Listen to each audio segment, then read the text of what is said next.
نحمدہ ونصلی علی رسولہ الکریم۔ محترم دوستو، اسلامک چینل انجینئر خرم علی پر خوش آمدید۔ فہم اسلام کورس کے سلسلے میں آج کا ہمارا سبق ہے غیبت۔ حضرت برا بن عازب رضی اللہ عنہ فرماتے ہیں کہ رسول اللہ صلی اللہ علیہ وسلم نے ہمیں خطبہ دیا، یہاں تک کہ آپ صلی اللہ علیہ وسلم نے سنا دیا کنواری لڑکیوں کو ان کے گھروں میں، یا یہ کہا کہ ان کے پردوں میں۔ پس آپ صلی اللہ علیہ وسلم نے فرمایا، اے ان لوگوں کی جماعت جو اپنی زبان سے ایمان لائے ہیں اور ایمان ان کے دل میں داخل نہیں ہوا، مسلمانوں کی غیبت نہ کرو اور ان کے عیوب تلاش نہ کرو، اس لیے کہ جو اپنے مسلمان بھائی کے عیوب تلاش کرے گا اللہ تعالیٰ اس کے عیب کو تلاش کریں گے، اور جس شخص کے عیب اللہ تلاش کریں گے اس کو اس کے گھر بیٹھے رسوا کر دیں گے۔ یہی خطبہ حضرت ابن عباس رضی اللہ عنہما سے طبرانی نے روایت کیا، جس میں الفاظ اس طرح ہیں، اور ان کے عیوب کو تلاش نہ کرو، کیونکہ جو شخص اپنے مسلمان بھائی کے عیب تلاش کرے گا اللہ اس کا پردہ چاک کر دیں گے۔ یہ آن حضرت صلی اللہ علیہ وسلم کا خطبہ ہے، اور اس میں مسلمانوں کی معاشرت کے بارے میں بطور خاص دو چیزوں کا ذکر فرمایا ہے۔ ایک یہ کہ مسلمانوں کی غیبت نہ کرو، اور دوسرے یہ کہ ان کے عیوب کو تلاش نہ کرو۔ آن حضرت صلی اللہ علیہ وسلم کے زمانے میں ایسے لوگ منافق تھے جو ظاہر کلمہ پڑھتے تھے اور اپنے آپ کو مسلمان ظاہر کرتے تھے، لیکن حقیقت میں اللہ پر اور اس کے رسول پر ایمان نہیں رکھتے تھے۔ گویا مسلمانوں کی غیبت کرنا، ان کے عیوب کو تلاش کرنا اور ان کو رسوا کرنے کی کوشش کرنا یہ منافقین کا طریقہ تھا، مسلمانوں کا نہیں۔ چنانچہ آج ہمارے معاشرے میں غیبت کا گناہ بہت ہی عام ہو چکا ہے۔ یہ ایک ایسی مصیبت ہے جو ہماری مجلسوں اور ہمارے معاشرے پر چھا گئی ہے۔ کوئی مجلس اس سے خالی نہیں، کوئی گفتگو اس سے خالی نہیں۔ حضور اقدس صلی اللہ علیہ وسلم نے اس پر بڑی سخت وعیدیں بیان فرمائی تھیں، اور قرآن کریم نے غیبت کے لیے اتنے سنگین الفاظ استعمال کیے ہیں کہ شاید کسی اور گناہ کے لیے اتنے سنگین الفاظ استعمال کیے ہوں۔ چنانچہ ارشاد فرمایا، یعنی ایک دوسرے کی غیبت مت کرو، کیونکہ یہ ایسا برا عمل ہے جیسے اپنے مردار بھائی کا گوشت کھانا۔ کیا ہم میں سے کوئی اس کو پسند کرے گا کہ اپنے مردار بھائی کا گوشت کھائے؟ ہم اس کو بہت ہی برا سمجھتے ہیں، لہذا جب ہم اس عمل کو برا سمجھتے ہیں تو غیبت کو بھی برا سمجھنا چاہیے۔ اس میں غیبت کی برائی بیان فرمائی گئی ہے۔ ایک تو انسان کا گوشت کھانا اور آدم خور بن جانا ہی کتنی برائی کی بات ہے، اور انسان بھی کون سا، اپنا بھائی، اور بھائی بھی زندہ نہیں بلکہ مردہ۔ اپنے مردہ بھائی کا گوشت کھانا جتنا سنگین ہے، اتنا ہی دوسرے کی غیبت کرنا سنگین اور خطرناک ہے۔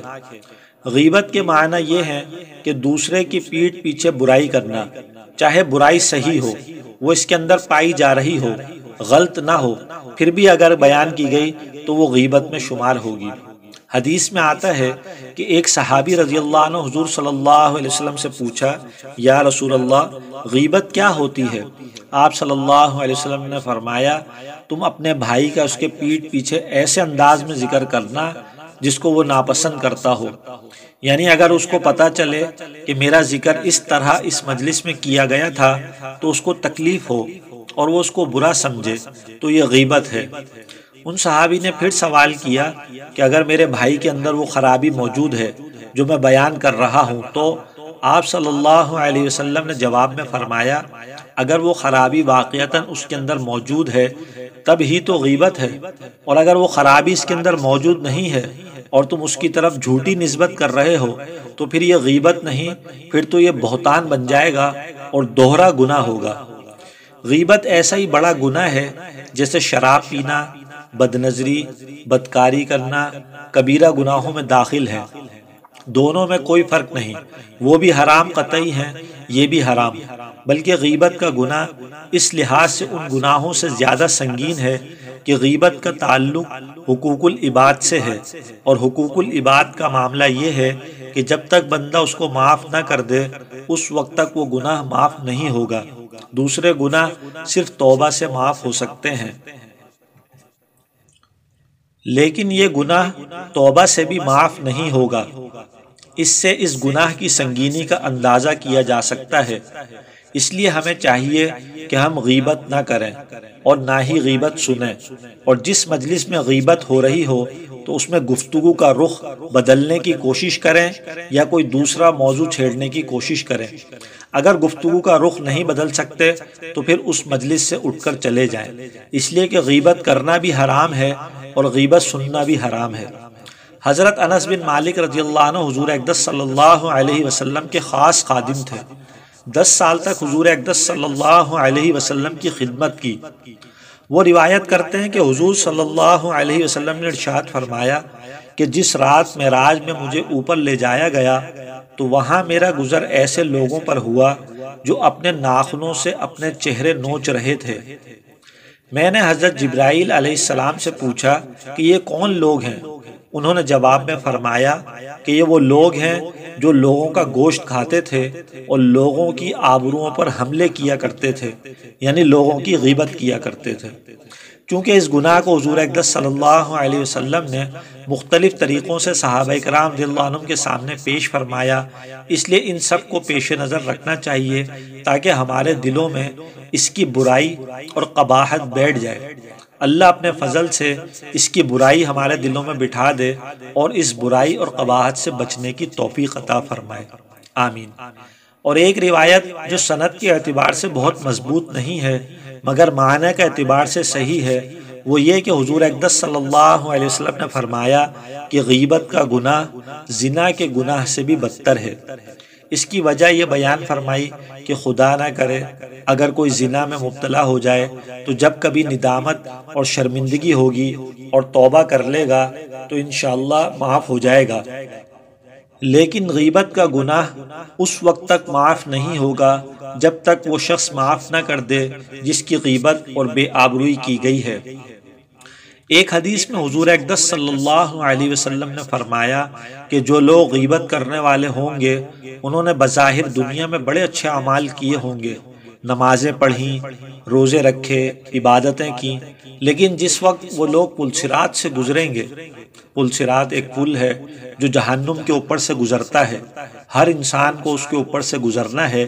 جو شخص جنتی ہے وہ اس پل کو پار کر کے جنت میں پہنچ جائے گا، اور جس کو جہنم میں جانا ہے اس کو اسی پل کے اوپر سے نیچے کھینچ لیا جائے گا اور جہنم میں ڈال دیا جائے گا۔ لیکن غیبت کرنے والوں کو پل کے اوپر جانے سے روک دیا جائے گا اور ان سے کہا جائے گا کہ تم آگے نہیں بڑھ سکتے جب تک اس غیبت کا کفارہ نہ ادا کر دو جس کی غیبت کی ہے، اور ان سے معافی نہ مانگ لو اور وہ تمہیں معاف نہ کر دے، اس وقت تک جنت میں داخل نہیں ہو سکتے۔ ایک حدیث میں نبی کریم صلی اللہ علیہ وسلم نے یہاں تک فرمایا کہ سود اتنا زبردست گناہ ہے کہ اس کے اندر بے شمار خرابیاں ہیں، اور یہ بہت سے گناہوں کا مجموعہ ہے، اور اس کا ادنا گناہ ایسا ہے جیسا کوئی شخص اپنی ماں کے ساتھ بدکاری کرے، الیاذ باللہ۔ سود پر اتنی سخت وعید آئی ہے کہ ایسی وعید اور کسی گناہ پر نہیں آئی۔ پھر حضور اقدس صلی اللہ علیہ وسلم نے فرمایا کہ سب سے بدترین سود یہ ہے کہ کوئی شخص اپنے مسلمان بھائی کی آبرو پر حملہ کرے۔ ایک روایت میں ہے کہ حضور اقدس صلی اللہ علیہ وسلم کے زمانے میں 2 خواتین تھیں، انہوں نے روزہ رکھا اور روزے کی حالت میں دونوں خواتین آپس میں بات چیت کرنے میں مشغول ہو گئیں، جس کے نتیجے میں غیبت تک پہنچ گئیں۔ تھوڑی دیر بعد حضور اقدس صلی اللہ علیہ وسلم کی خدمت میں ایک صاحب آئے اور آ کر بتایا کہ یا رسول اللہ صلی اللہ علیہ وسلم، ان 2 خواتین نے روزہ رکھا تھا مگر اب ان کی حالت خراب ہو رہی ہے اور پیاس کی وجہ سے ان کی جان لبوں پر آ رہی ہے اور وہ خواتین مرنے کے قریب ہیں۔ حضرت صلی اللہ علیہ وسلم کو بذریعہ وحی یہ معلوم ہو گیا کہ ان خواتین نے غیبت کی ہے، چنانچہ آپ صلی اللہ علیہ وسلم نے حکم فرمایا کہ ان خواتین کو میرے پاس لے آؤ۔ جب ان خواتین کو آپ صلی اللہ علیہ وسلم کی خدمت میں لایا گیا تو آپ صلی اللہ علیہ وسلم نے دیکھا کہ وہ واقعتاً لب دم آئی ہوئی ہیں۔ پھر آپ صلی اللہ علیہ وسلم نے حکم دیا کہ ایک بڑا پیالہ لاؤ۔ چنانچہ پیالہ لایا گیا تو آپ صلی اللہ علیہ وسلم نے ان میں سے ایک خاتون کو کہا کہ تم اس پیالے میں قے کرو۔ جب اس نے قے کرنی شروع کی تو قے کے ذریعے اندر سے پیپ اور خون اور گوشت کے ٹکڑے خارج ہوئے۔ پھر دوسری خاتون سے فرمایا کہ تم قے کرو۔ جب اس نے قے کی تو اس میں بھی خون اور پیٹ اور گوشت کے ٹکڑے خارج ہوئے، یہاں تک کہ وہ پیالہ بھر گیا۔ پھر حضور اقدس صلی اللہ علیہ وسلم نے فرمایا کہ یہ تمہارے ان بہنوں اور بھائیوں کا خون اور پیپ اور گوشت ہے جو تم دونوں نے روزے کی حالت میں کھایا تھا۔ تم دونوں نے روزے کی حالت میں جائز کھانے سے تو اجتناب کر لیا، لیکن جو حرام کھانا تھا یعنی دوسرے مسلمان بھائی کا خون اور گوشت کھانا، اس کو تم نے نہیں چھوڑا، جس کے نتیجے میں تم دونوں کے پیٹوں میں یہ چیزیں بھر گئی تھیں۔ اس کی وجہ سے تم دونوں کی یہ حالت ہوئی۔ اس کے بعد فرمایا کہ آئندہ کبھی غیبت کا ارتکاب مت کرنا۔ گویا اس موقع پر اللہ نے غیبت کی صورت مثالی دکھا دی کہ غیبت کا یہ انجام ہوتا ہے۔ غیبت کے متعلق ایک تابعی جن کا نام ربعی رحم اللہ ہے، وہ اپنا واقعہ بیان کرتے ہیں کہ ایک مرتبہ ایک مجلس میں پہنچا۔ میں نے دیکھا کہ لوگ بیٹھے ہوئے باتیں کر رہے ہیں، میں بھی مجلس میں بیٹھ گیا۔ اب باتیں کرنے کے دوران کسی آدمی کی غیبت شروع ہو گئی۔ مجھے یہ بات بری لگی کہ ہم یہاں مجلس میں بیٹھ کر کسی آدمی کی غیبت کریں، چنانچہ میں اس مجلس سے اٹھ کر چلا گیا۔ اس لیے اگر کسی مجلس میں غیبت ہو رہی ہو تو آدمی کو چاہیے کہ اس کو روکے، اور اگر روکنے کی طاقت نہ ہو تو کم از کم اس گفتگو میں شریک نہ ہو بلکہ اٹھ کر چلا جائے۔ چنانچہ میں چلا گیا۔ تھوڑی دیر بعد خیال آیا کہ اب مجلس میں غیبت کا موضوع ختم ہو گیا ہوگا، اس لیے میں دوبارہ اس مجلس میں جا کر ان کے ساتھ بیٹھ گیا۔ اب تھوڑی دیر ادھر ادھر کی باتیں ہوتی رہیں، لیکن تھوڑی دیر کے بعد پھر غیبت شروع ہو گئی۔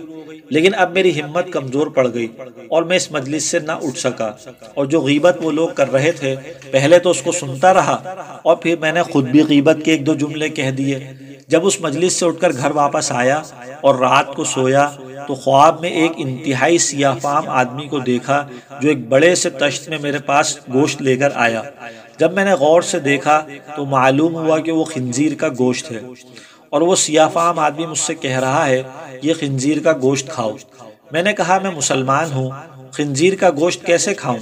اس نے کہا نہیں، تمہیں یہ کھانا پڑے گا، اور زبردستی اس نے گوشت کے ٹکڑے اٹھا کر میرے منہ میں ٹھونسنے شروع کر دیے۔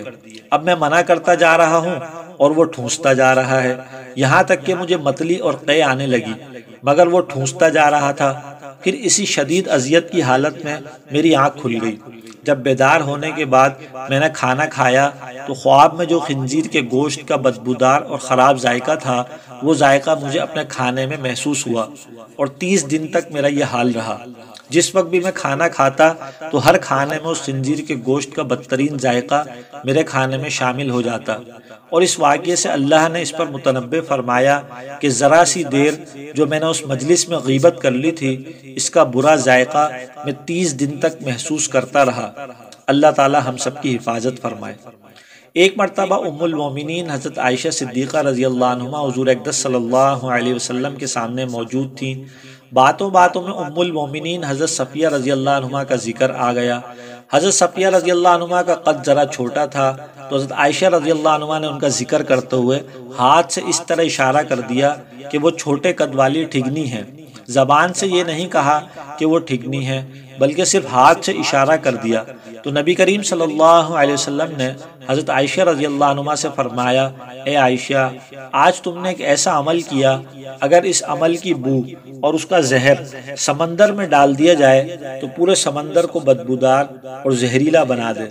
اب ہمیں اندازہ لگانا چاہیے کہ نبی کریم صلی اللہ علیہ وسلم نے غیبت کے معمولی اشارے کی کتنی برائی بیان فرمائی ہے، اور پھر فرمایا کہ کوئی شخص مجھے ساری دنیا کی دولت لا کر دے دے تو بھی میں کسی کی نقل اتارنے کے لیے تیار نہیں جس میں دوسرے کا مذاق ہو، جس میں اس کی برائی کا پہلو نکلتا ہو۔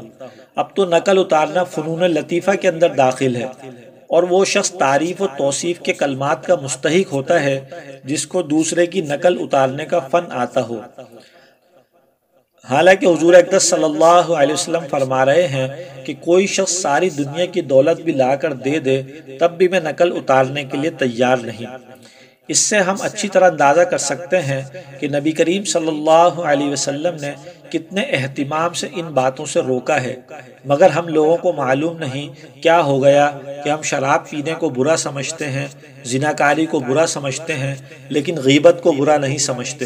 کوئی مجلس اس سے خالی نہیں، ہمیں چاہیے کہ اس سے بچنے کا خوب اہتمام کریں۔ اس ماحول کی خرابی کی وجہ سے ہماری حس خراب ہو گئی ہے، اس لیے گناہ کا گناہ ہونا محسوس نہیں ہوتا۔ حضرت مولانا محمد یعقوب صاحب نانوتوی رحمۃ اللہ علیہ فرمایا کرتے تھے کہ ایک مرتبہ ایک جگہ دعوت میں کھانے کے 1-2 لقمے کھا لیے تھے۔ وہ کھانا کچھ مشتبہ سا تھا، اس کے حرام ہونے کا کچھ شبہ تھا۔ بعد میں فرماتے تھے کہ میں نے وہ 1 یا 2 لقمے جو کھا لیے تو اس کی ظلمت مہینوں تک قلب میں محسوس ہوتی رہی اور بار بار برے خیالات دل میں آتے رہے، گناہ کرنے کے داعیے دل میں پیدا ہوتے رہے اور گناہ کی طرف رغبت ہوتی رہی۔ گناہ کا اثر ایک یہ بھی ہے کہ اس کی وجہ سے قلب میں ظلمت پیدا ہو جاتی ہے۔ اس ظلمت کے نتیجے میں دوسرے گناہ کرنے کے تقاضے پیدا ہوتے ہیں اور ان کی طرف آدمی بڑھنے لگتا ہے اور گناہوں کا شوق پیدا ہو جاتا ہے۔ بہرحال یہ غیبت کا گناہ بڑا خطرناک گناہ ہے، جس کو اللہ تعالیٰ عقل سلیم عطا فرما دے وہی جان سکتا ہے کہ میں کیا کر رہا ہوں۔ ایک غلط فہمی کا ازالہ۔ ایک حدیث میں ہے جس کا صحیح مطلب لوگ نہیں سمجھتے، اور وہ یہ کہ ایک حدیث میں حضور اقدس صلی اللہ علیہ وسلم نے فرمایا فاسق کی غیبت غیبت نہیں۔ اس کا مطلب بعض لوگ یہ سمجھتے ہیں کہ اگر کوئی شخص کسی گناہ کبیرہ میں مبتلا ہے تو اس کی جو چاہو غیبت کرتے رہو، وہ جائز ہے، یا اگر کوئی بدعات میں مبتلا ہے تو اس کی غیبت جائز ہے۔ حالانکہ اس قول کا یہ مطلب نہیں، بلکہ اس کا مطلب یہ ہے کہ جو شخص اعلانیہ فسق و فجور میں مبتلا ہے، مثلا ایک شخص علی الاعلان کھلم کھلا شراب پیتا ہے، تو اگر کوئی شخص اس کے پیٹھ پیچھے اس کے شراب پینے کا تذکرہ کرے گا تو اس کو ناگواری نہیں ہوگی، اس لیے کہ وہ تو خود اعلانیہ لوگوں کے سامنے پیتا ہے، لہٰذا یہ غیبت میں داخل نہ ہوگا۔ لیکن جو کام وہ دوسروں پر ظاہر کرنا نہیں چاہتا، اگر اس کا تذکرہ ہم لوگوں کے سامنے کریں گے تو وہ غیبت میں داخل ہوگا۔ مثلا کوئی شخص کھلم کھلا شراب پیتا ہے، کھلم کھلا سود تو کھاتا ہے، لیکن کوئی گناہ ایسا ہے جو وہ چھپ کر کرتا ہے اور لوگوں کے سامنے اس کو ظاہر کرنا نہیں چاہتا، اور وہ گناہ ایسا ہے کہ اس کا نقصان دوسرے کو نہیں پہنچ سکتا، تو اب اس کی غیبت کرنا اور گناہ کا تذکرہ کرنا جائز نہیں۔ لہٰذا جس فسق و فجور کا ارتکاب وہ کھلم کھلا کر رہا ہو اس کا تذکرہ غیبت میں داخل نہیں، ورنہ غیبت میں داخل ہے۔ یہ مطلب ہے اس قول کا کہ فاسق کی غیبت غیبت نہیں۔ حضرت تھانوی قدس سرہ فرماتے ہیں کہ ایک مجلس میں حضرت عمر رضی اللہ عنہ کے صاحبزادے حضرت عبداللہ بن عمر رضی اللہ عنہ موجود تھے۔ اسی مجلس میں کسی شخص نے حجاج بن یوسف کی برائیاں شروع کر دی، تو حضرت عبداللہ بن عمر رضی اللہ عنہ نے ٹوکا اور فرمایا دیکھو یہ جو تم برائیاں بیان کر رہے ہو یہ غیبت ہے، اور یہ مت سمجھنا کہ اگر حجاج بن یوسف کی گردن پر سینکڑوں انسانوں کا خون ہے تو اب اس کی غیبت حلال ہو گئی، حالانکہ اس کی غیبت حلال نہیں ہوئی، بلکہ اللہ تعالیٰ جہاں حجاج بن یوسف سے ان سینکڑوں انسانوں کے خون کا حساب لیں گے جو اس کی گردن پر ہیں، تو وہاں اس غیبت کا بھی حساب لیں گے جو تم اس کے پیچھے کر رہے ہو۔ اللہ محفوظ رکھے، آمین۔ لہٰذا اگر کوئی شخص فاسق و فاجر اور بدعتی ہے تو اس کی غیبت کرنے سے بھی احتراز کرنا چاہیے۔ اللہ تعالی ہم سب کو غیبت سے بچنے کی توفیق عطا فرمائے، آمین۔